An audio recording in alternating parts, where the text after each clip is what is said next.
दोस्तों, तो आज हम सुनते हैं माता पार्वती और शिव जी की कथा। पौराणिक कथाओं के अनुसार माता पार्वती ने भगवान शिव को अपने पति के रूप में पाने के लिए सैकड़ों वर्षों तक कठोर तप किया था।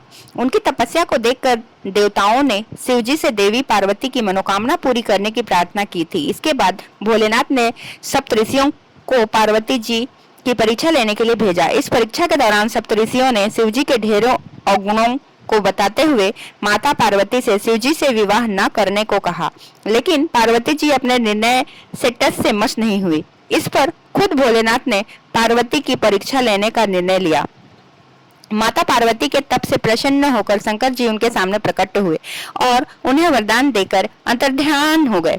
कुछ क्षणों बाद ही एक मगरमच्छ ने एक लड़के को पकड़ लिया और लड़का मदद के लिए पुकारने लगा। बच्चे की आवाज सुनकर पार्वती जी नदी के किनारे पहुंची और उनका मन द्रवित हो गया। इस बीच लड़के ने माता पार्वती को देखकर कहा कि मेरी ना माँ है, न बाप, न कोई मित्र ही है। माता आप ही मेरी रक्षा करे। इस पर पार्वती जी ने मगरमच्छ से कहा कि ग्राह इस लड़के को छोड़ दे।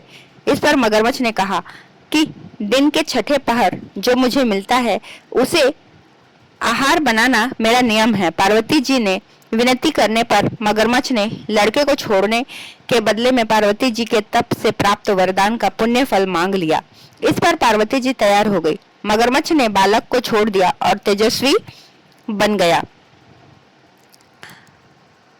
अपने तप का फल दान करने के बाद पार्वती जी ने बालक को बचा लिया और एक बार फिर भोलेनाथ को प्रसन्न करने के लिए तप करने बैठ गईं। इस पर भोलेनाथ दोबारा प्रकट हुए और पूछा कि तुम अब क्यों तप कर रही हो? मैंने तुम्हें पहले ही मांगा दान दे दिया है। इस पर पार्वती जी ने अपने तप का फल दान करने की बात कही। इस पर शिव जी प्रसन्न होकर बोले, मगरमच्छ और लड़के दोनों के स्वरूप में मैं ही था।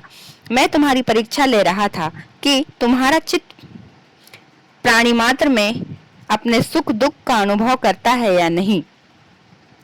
तुम्हारी परीक्षा लेने के लिए ही मैंने ये लीला रचाई थी। अनेकों रूप में दिखने वाला मैं ही एक सत्य हूँ। अनेक शरीरों में नजर आने वाला मैं निर्विकार हूँ। इस तरह पार्वती जी शिव की परीक्षा में उत्तीर्ण हुई और उनकी अर्धांगिनी बनी।